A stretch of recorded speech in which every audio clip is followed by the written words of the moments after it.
Travel. Not my wife travel, they may want to say, a call my calling me, not so done. Any Yagashin. So, Papa no make it. In a Baluguaria or one Guagashin. Here where I will get Benirari, Nerea, who got you Guage, Yoku again, or Soja, or nothing Luguaqua. Every hearing my sister, every hearing my mia, who said it here. Well, if you lima come and we jeve kevije be ma be do ranje me ri ma do ya we so lo na do yuki dollar son o si jeve ni no vie no pe do mare e ma ta oru egbo mi un si o si we se akata da fon akate go vie le ko be manage business here o wa ya ri o wa ru egbe mi ti ta we so papa no be ni ya teni no ka meme we ya fi lu wa kwa we ya e ko me no ba give me we ban no ni ya ta me Iko me na wari ana uli ave ya mi se me wa mi we na we o aye me we ni ata ma me ge Oghe ga no. The truth of the matter is that we magele suffer ma suffer ni ata ma we ma Oghe be so ma o salo bala do yuki dollar so e do sa ba ya we ni bi kere be ya be de okay ne sha mo se me bere lenya iko kere ni we kwa o do ni we ge ya be se kian ave jogware igire na go be yu ine yaki salu je utawa ni stome rudawe bani uke salu yes na gogo no wese te ke no kere ne salu yi rudawo do ni gogo no gogo no we gi mu na ni we ba market we ge ni ga ni to na we to kie ye ba le kian we wivun ya wa re to we ya wa to ta fle no ri go me ni do ya patronize we worry ike we yare e ka ma mare yare wa ko e ba yo take care wa de bano na go salo ba le awo Beni merie manana eni na no gbe eti wa na uya egbe osere igele gogo not edo we ura me wa no gogo we de ba gogo so salo ba mi kina yo no ibagi je iwa se ba na ku wa gegbe sto ya bu gele ya ye wa de gbe ye travel down make that very day we ba to di sha me ko le mi ado ya se to da we ni de gbe are kini kenya wa na gbon we yo ni o mo se we se da fu oro wa le lo ja ba sha me ki ade na fe mi ade oke sha mi ade oke ogwe gi logo eri me mi le ru goda fun ni kwa sha o ye ti me ki ni kere me a we ni na be ya wa na wa de mota wa congratulations. Oh, we mana. No, then we go to stop. Why? I understand. Then we go. If you go to the phone, we know. One man, your man, we are tired. Do we? Okha no modo. Monji not narine. Then we turn our balo. So salobali. Salobali. When we are done, we very know. Oh, do he got very only. Bogaverio. When we the can give me again. I have voice in it. Oma no me ya o ni alele yan gwa le ni anse na no se ni an ve ni me se ma mu egbe da yen ve ni asuse ya Kristo na e ore o so ko ba na yan na iwa me de na yan mi ehu me mu Iki go yan kwalo na go mai. Iya oni ari no wa. Awu gwe no so yere na mi na le wela wa. Ayi me gbo ma da ma ba yo fa yo go dai. Ye obiara bele ya mo ya ni ma beteme. Oghe ya. So my ita me ba we ya lu re na ni zu de do second ni make na de male. Oko ade mi le ki. Mami mere mana bo so e de ai le ko da ta me ga kan yege. Wa yo wa. Eri ono mani me na. Mama, bebe ko e. Wo ma na de ni. Kakabo, ya se ma. Mama. Bo gian. Mama. Bebe yo. Moya. We mai ti me. E deze me nguna ni me mo bo no si. Sa lo bo me ke ni rie. De guide ni do we. To awe to di. Okay. Na bi o. Tati no. Ele di no pa wa. O se wa no. Ege no pa. O se kaka ma wa gba ki ma wa gba won. Bi wa won so wa. But e mai me order for o no ti e ije. O se me wa no e store me no do awon ni ya mo ko. Order for keke no ti eje. Ra abijo order for we ka. Osuwe ni okwo ni omu osuwe ni ku enu bi o no ti obi e ni je awa adopt e imasho se we na yen ni a awa adopt e o si me mata mi me we o jota fun yen bi o te we no we uwi pon osa a ti oda fun o ma ijota fun o ti o ta ma me o da fun we kai the girl si me ma da fun e okay me ma understand e to do to no la wa go weto mi nwune gbugba mgwa nwune ma bo mgwa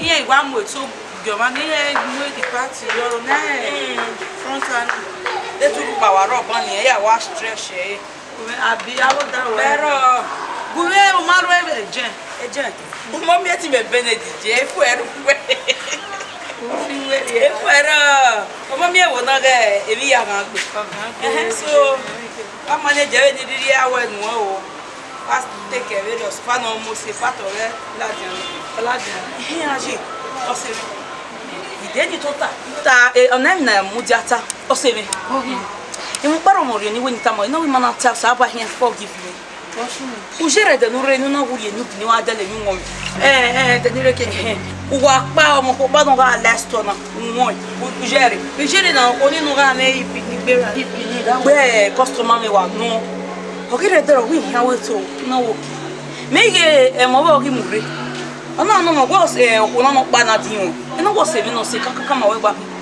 o we yi wa e we kaka bo wo so pa no we man yi o wo da fun we nu we ti o da fun we keke vi yo da fun we nu we ti yo da fun o we ije Oghe jo da fun we to adoto da fun we o ye o ko ni o bi o da fun we a da fun mo ka mi be ma go ga ogwe ni wetin yen we so gwa owo da fun we sto yin na do awon yun owo to ijo da fun we to adoto e no to we na no gwa ya mo gbe veri an le ni mo se isi owo ko ni o bi o da fun me e ani mi gbe veri on ya ni mai ni ya o da fun me ja o wa if I true ijo da fun me ya on da fun me o ijo da fun me ma wa ti ya se gbije me ke ya Then I da fun e ja da fun. O ko ni e ti to re. Je. Then time. Igwa on e ti o ko ba wa bu mi ade so do atemi o ma sun. I'm heartbroken. No. We are da fun me, no da fun me ke na te mata ma me ko ko. Je. Ya we married on anything to him. I've not wronged him. What soon? Je. O se bi o wa mu me e wa go me na ya be ku mi na e ka no we mana wa jugwa hia na wa yeah ti keep it to themselves Rimio oh no I have to go home worry irowa yeah they are call you we are so wa ma later ama ri pe ni we to fu awapa enu ya le da fun gbe na no da fun do no we we do no ta ma we bo wa da fun ase ma wa da fun ro awa le guy o we no ro me ya bu we se wo se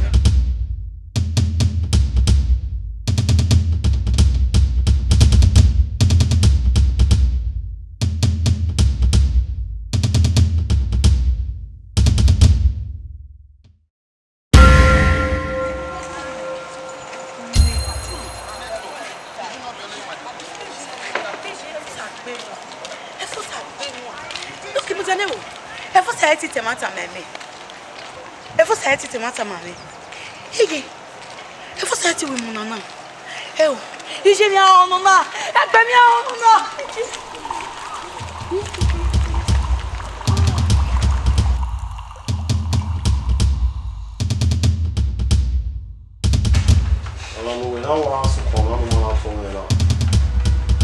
So, we are maybe not be met to when we meet. I don't understand. What are you saying? You don't have to understand. Oh, I'm where then away. So, many You know I love you. Love. So, dear,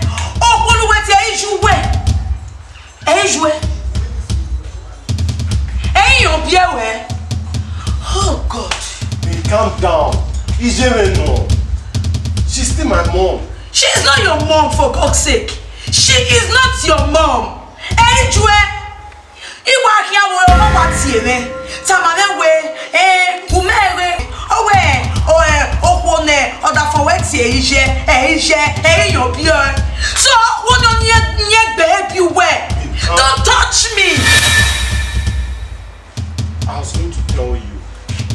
Are you for real? She's my mom. Me and Ehimwenma. Your mommy. The job, everything, the business I'm doing, she's just like my mom. She's not your mom. She is not your mom. She's your godmother, for God's sake. Babe, godmother, mother, what's the difference? She's not your mom. Babe, calm down. Don't tell me to calm down. Anytime I'm when you calm down. Why don't you be very on here? How will you keep me in the dark for so long? No way, Barowana. In a hammer. In a moment, my way. The one I each way. You know who will be a big glitch. Who will be a big shit? I was going to tell you, but I didn't know how to tell you. Are you serious? You know where Barowana. You don't know how God have been in the dark. I was going to tell you, but I didn't know how to explain that to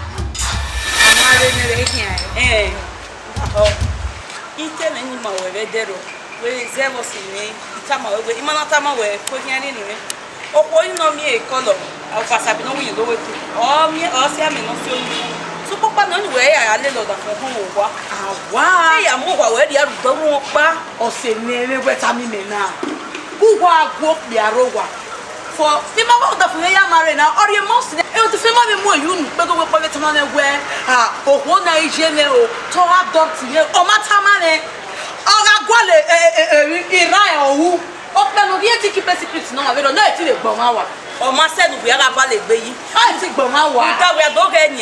He drive back when not a yacht for wedding. Oh, if you're man now. Lady no, you made it all alone. I think we are baby. Lady no, they're not your madam, not your man. Or one is a fufu. Gay, he went out for me. I like for making a lalo. Because it tell allo, do for him over that my way. Go a woman who could not be that me. Only secret in Niaji, then a near Baucube all Tamare. And your power give me one so Papa the matter when you get it when you am warrior. It time always ever say, man, making I can use so that making I can belong. That for me, please. Hey, me what I hear now.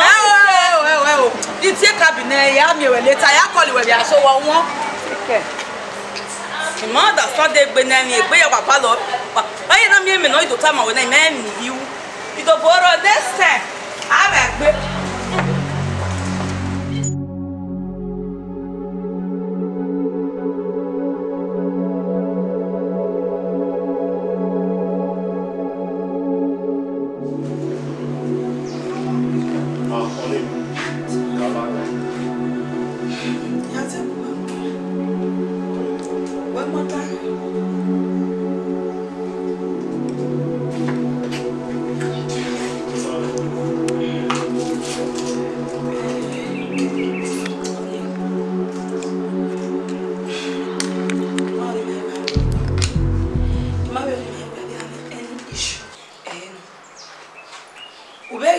Tiwani, Elon, Waje, Domieme, Pumia de Babana, on y marie no itelbesu.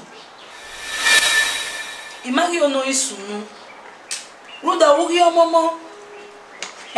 Oh, what you want to let more? What you want to let more here? Imagine you know isunu. Baby, but when we go now, she's my mom. Who is your mom? How is you? She's not your mom.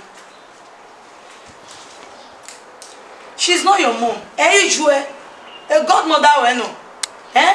Abito wo na o piano no muju wa no wa pien remote no wa pien o wa te wewe do wa na o wa tule mu wa bo ahia. We no guy e piano oba eru wa no pien. Bini makaya nyidi. You know, but he will explain by the same woman and we understand. Nobody advise me, okay, I should be taking care of you. And that's exactly what I'm doing. She understands too. She better understand. She better understand. Because she's not your mother. Eh, Joe? Eh? Not that you again. May I need to wear me wear. I need you. My born child need you too. So I don't know the reason why I should be disturbing you every time. We're not now wallet to let me here. On the mouth, no issue, no. Okay, very soon, we have no kind of mouth. Very soon, so can you smile? I can smile. So, yet it Banabi? Eh, so can you smile for me? Yeah. Okay. I love you. I love you. Now? Yeah, you can go. Okay, Imagine they want no. When you are coming, get me a barbecue that have big head like my big head like you? Yes. Okay. One a big head, email. Bye bye.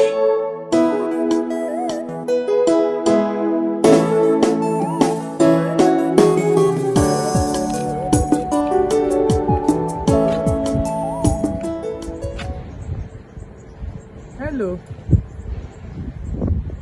No sato. Veni yaje. On va se deha. Ko, veni yave ma. Kojo. Ko. Me wata ina we awaso wa be na we misa game we na. Ina we aso wa ya wati we be na. Anihi. Ose we ni. Bo. Nuga we jo bono iwa hiure.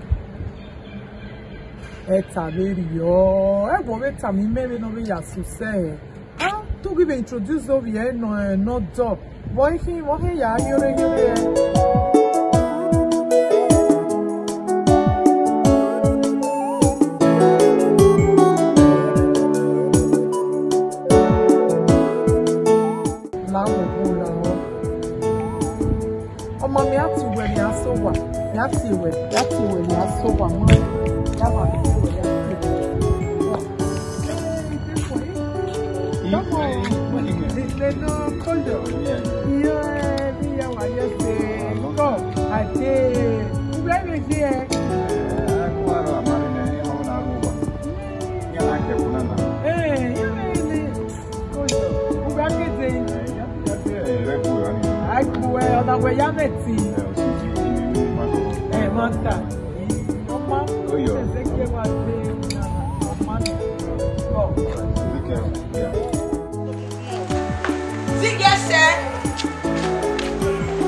Oghe, ifien, ogati, oti, egbewo Bina ya kweni, ni yete weti mamewa, oti mawa fegbe.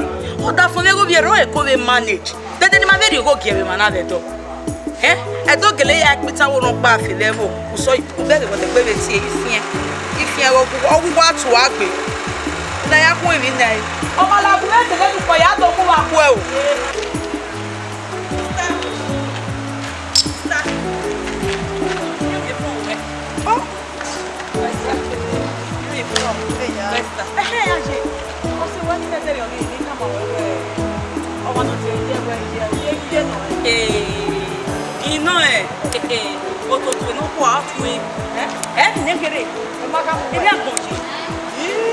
she no the phone go gbaro go mo ti pe ni mo me. E gbaro kan o ko ni ya doctor.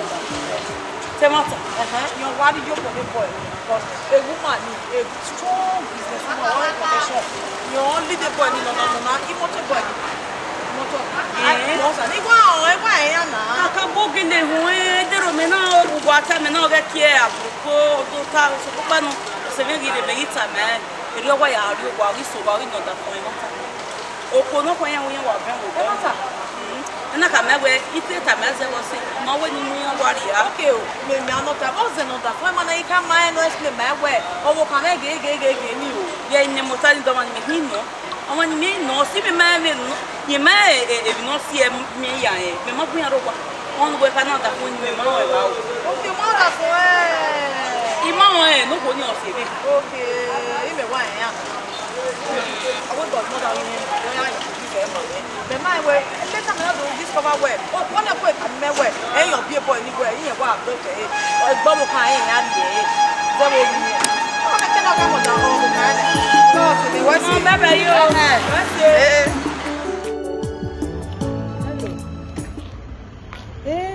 Doris. Okha, me take at you were seeing. Huh? Kati we seeing now when it's Tamawe, Oghe, or 7 in Nigeria. Egbe wa wo mi we mane mana gbon ati mi egbe ya wa wo mi e me ri ate gist we mi no se me ga tama mi e me so wa jiyan ya on wa ne me ni ya wu yin o man we jiyan e ni yen do gangi ku gbe ado aninu we amaiga ninye we awari e yo wo bore o do himi na o mo bege o se me ni no na ye ge ni no na ya obuku ku ya no koko ni ikata ma we ni an o se me bo wa ni na we o salo bo ma e we ne owie ina na koke boy na o jere ne wa mi ki no igwedo e gi ne mu e no wa ya ri obuku ku na e gi ne mu e o se me wa ta lo iri yin fi awe mi ti yin mi ena te ati wenu te gumebe nuwe gume gun abi ni aya bo de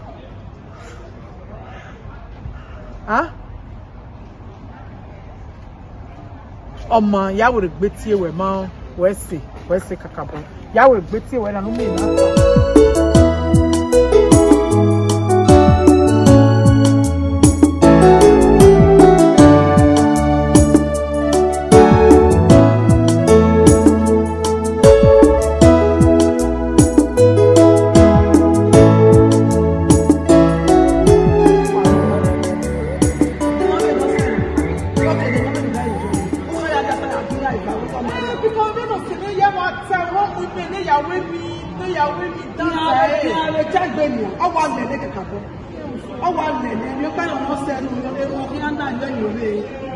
because of what I want to you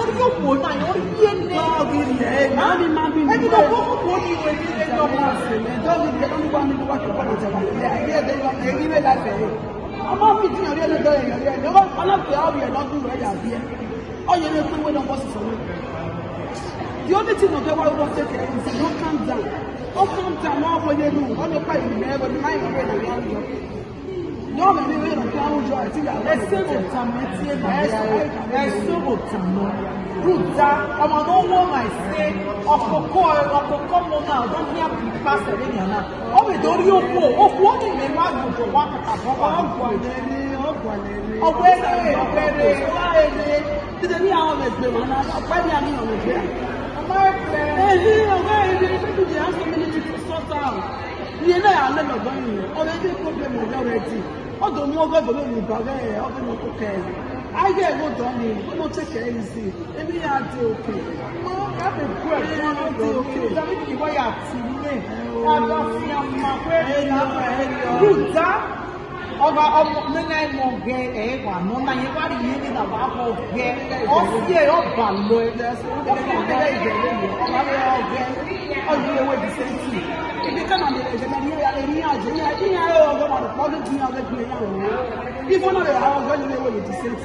take you here, let me on you.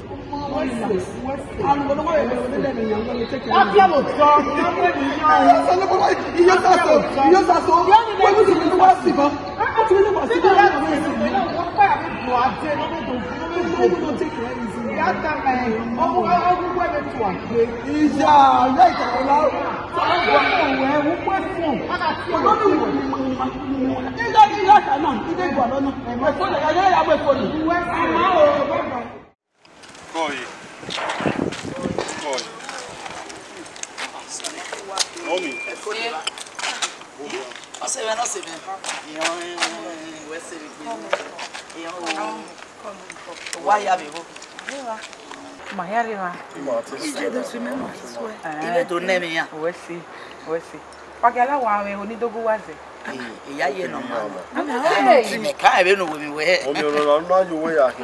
I'm okay. Are you sure you're fine, man? I'm fine. Mommy, you sure? Yes.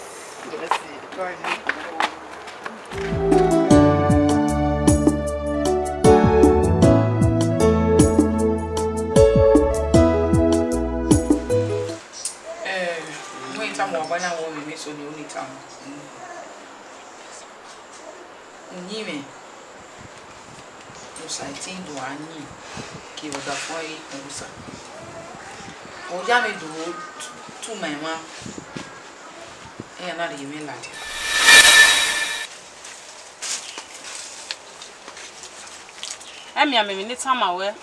Iri enu ene. Uwe emi ni kai. Iri enu ene. Ya lu emi ni kai. Leva seva. Edenu a o egwe bo ja wewe mi nana. Edere ozebe. Temata. Ahia. Wesi. Ko, wesi. Emi amia.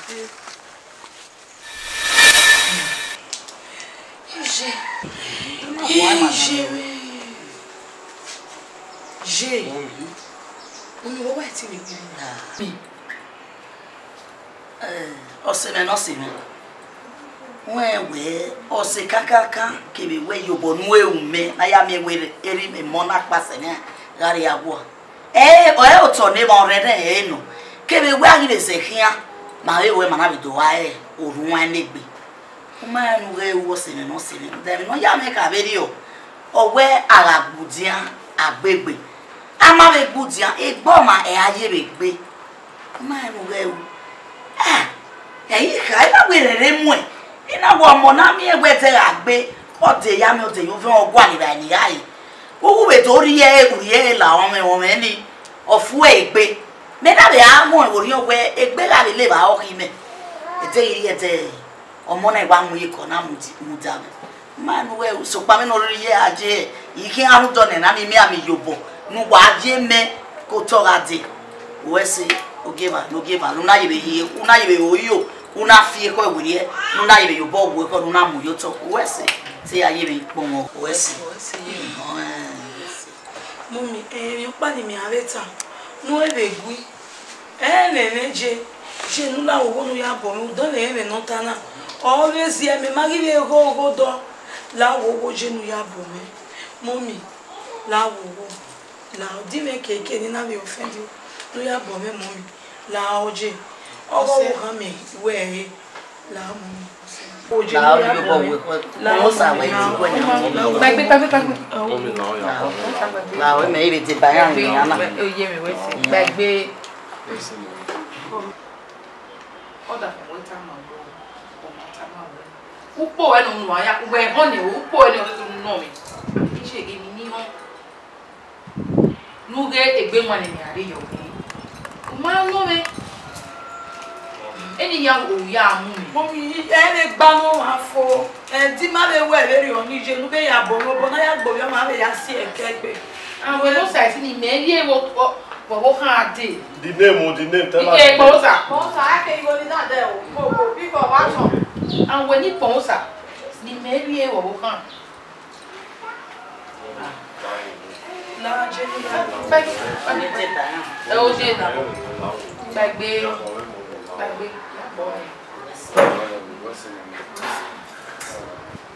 Apenu do mo tete.